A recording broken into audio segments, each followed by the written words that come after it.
the MPC X Special Edition. Whether or not they call it the XL or the Special Edition, it is kind of what we thought here. A slight upgrade in a few things, but nothing really significant. $2,500 here, folks. Ding, ding, ding. It's got the color. It's funny because that's what everybody says is the biggest positive here is the color. It's like, yo, what about the performance? Well, performance-wise, it has 2 extra gigs of RAM, which isn't that big of a deal, but it kind of is. Now, the thing about this MPC really, and it coming out at the time that it did, this is long overdue, just because the MPC Live 2 seemingly outperformed the MPC X. We don't have the difference to compare them.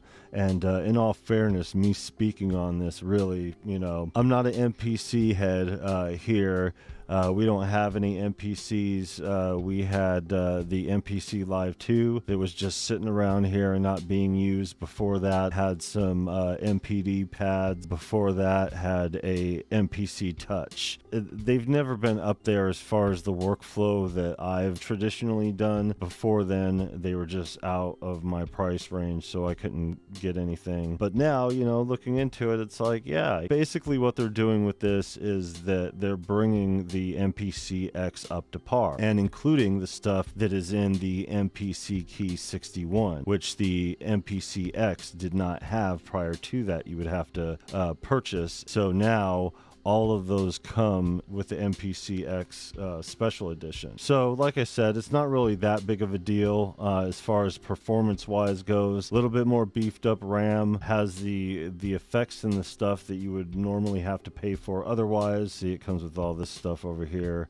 And, quite a bit of stuff, and as it should. It's their flagship celebrating 35 years. It's pretty clear that this is not going to be it from Akai. However, is this going to be it as far as their flagship MPC X goes? Probably for a little bit. If you look at the specs as far as this goes, they're pretty close together. I got Sweetwater pulled up and has the whole comparison as far as things go. There's just a little bit beefed up storage and a little bit beefed up RAM. And, just a couple things. Lou Pop pointed out 4 differences, I think it was. And, they're not really big differences, but they're the amount of differences you would need to call something a flagship.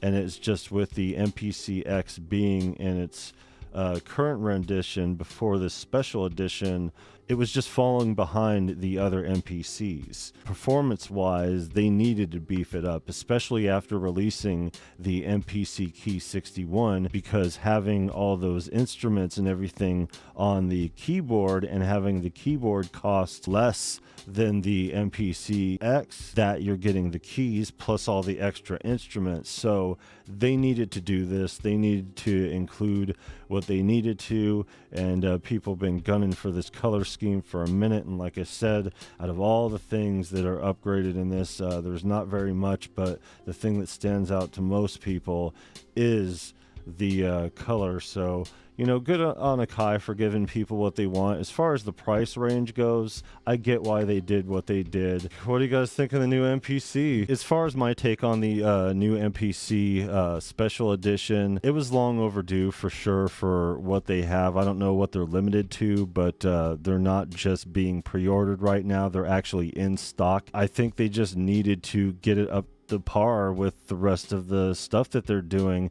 especially after the MPC Key 61, and I think it's going to hold everybody over until the next thing that they're working on in development, which will probably be out in another year or two, whether it's going to be a flagship or another rendition of the MPC Key, whether or not they're going to add more keys, do a fully weighted 88 key or something like that. You never know with these sort of things. Some people do it under NDAs or whatever. Good on them, and more power to everybody else. For me personally, I'm not gonna lie, I kind of want it. We got rid of our MPC Live 2, and most of that was just because we were in a bind at that point, and it was a choice between that and the Phantom, and the Phantom still had our 300 plus projects in it. So we couldn't just get rid of all those projects, as much as I wanted to keep the MPC Live 2, but I also wanted them both in the one unit like the MPC Key 61. I didn't anticipate all the problems that the MP Key 61 has. It's not a whole bunch of problems. I know Ben Jordan got a defective unit and everything like that, but there are certain things about it that I would prefer to wait until they ironed out some of these issues before I ended up getting one. One thing that we have 100% decided on is the Osmos. The Osmos is definitely going to be the next thing that is in the studio. It's just a matter of when. I feel that Akai really needed this. I feel that the MPC gang, I think that they really needed this as well. As far as the naysayers out there that are upset, that are mad about it, I get that you always want more as far as things go, and there's some things that, you know, a lot of users been waiting on for seemingly a long time, stuff that just may never happen with it or may come the next time around. You know, the thing is that these companies and the way that they operate, a lot of times they make us suspicious of the way that things are going to go and kind of give us that extra contention when it comes to dealing with some of the features that are lacking that you've been wanting for a while. But as far as this one unit goes, it's only $300 more. It's the color that everybody wanted. It's a little beefed up in RAM. It's a little beefed up in storage space and everything. It has all their current plugins, operating system, and everything like that, the stuff that is in the MPC Key 61. So it's not something that you have to get extra like you would with the regular MPC X, which means with the way that it operates, it's now going to be at the speed or up to par with the MPC Live 2. And yeah, one of those things, it needed to happen this way, and it's probably just something to keep users going until the next big thing. But Akai knows that their money to be made is not within the MPC X, because it's only a specific demographic who could even afford it. When you're talking $1,000 less than something that's portable, even though that's still a bit pricey to your average person, you could even use credit, make payments, or do something to be able to get up to it. It's a lot easier to achieve at, you know, $1,000 less than the flagship, which is also, you know, a big size as well. And then you got the MPC One that, you know, Akai didn't count on being as popular as it ended up, and now it's so popular that you know, they're talking about doing an MPC One 2. Me personally, without having any MPCs here, I want it, but it's like a later on. I would like to pair it with the Osmos. It'd be nice after having the Osmos to get the MPC X Special Edition. I wouldn't want anything but that unless it was something better or beefed up or something like that. But also, I've never had an X, and my Live 2 went unused because I was, you know, using this whole thing,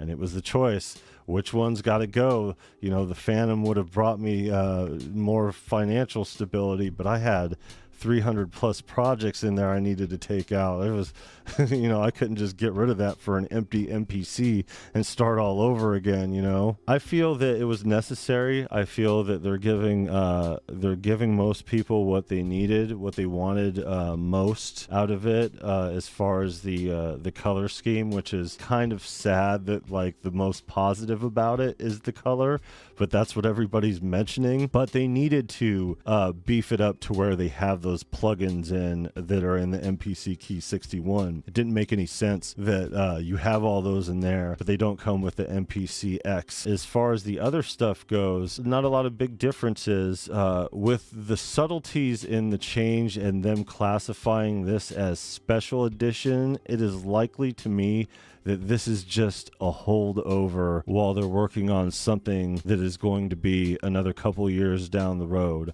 I think this is just to kind of pacify the community to bring their flagship up to par with the MPC Live 2 outperforming the X, and now with the MPC Key 61 also outperforming the X as far as speed goes and stuff like that. You know, they needed to bring their flagship up to par.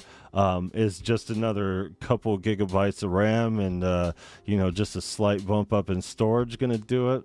I don't know. It's hard to say as a non-user. Doesn't mean that I'm not going to use it. You know, I'm all for the tools, and I think with it being up to where it needs to be, the color's cool, yeah, but secondary. I'm one of those weirdos that prefers the black. The retro does look mad crispy. It looks great. I like it. But are we really doing this for some color? You know, I mean, like, what are we talking here? Color's like the 10th thing on my list that I would want. So my plan post Phantom was to give Native Instruments a try and do the Native Instruments controller along with the machine. The thing that's kind of taking me out of my element with that is that after doing some research, it doesn't appear that I could comfortably use a Machine MK3 because it crashes a lot with Windows 11, which is what I'm using right now. With the advent of the Osmos and the expressiveness in the keys, that is what I'm looking for more than anything. I need the right tool, you know, and it's either going to be Machine or MPC. But first it's going to be the Osmos. I can't really say because I'm not MPC gang. So already,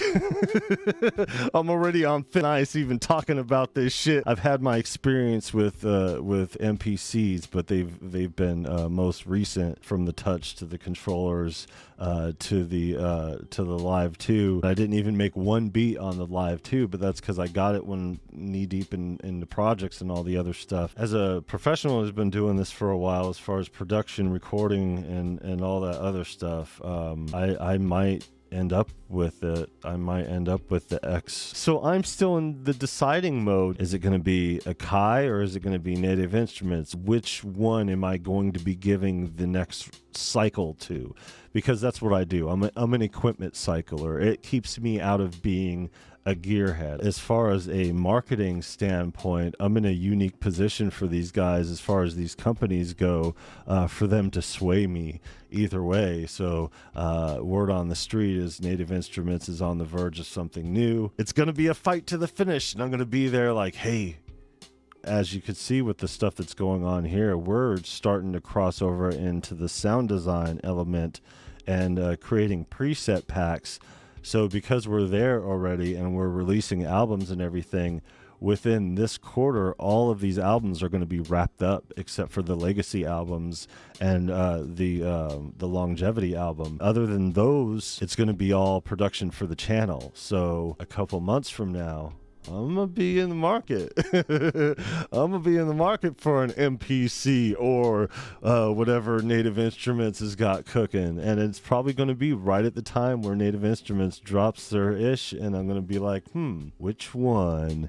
Which one's coming with me? If you want me to be honest about this whole thing, granted, if they have the MPC X Special Edition in stock and what Native Instruments comes out with is so good, it's going to be a flip of the coin. Regardless of the channel's position, in a couple months here, we're going to be in a position to make a serious decision here on what we're going to use along with this Osmos. And we have to wait until the fall to get the Osmos. If I were able to make a phone call tomorrow and be like, yo, put this Osmos on hold, I still wouldn't get it till September. So, Akai, Native Instruments, you got until then to wow me.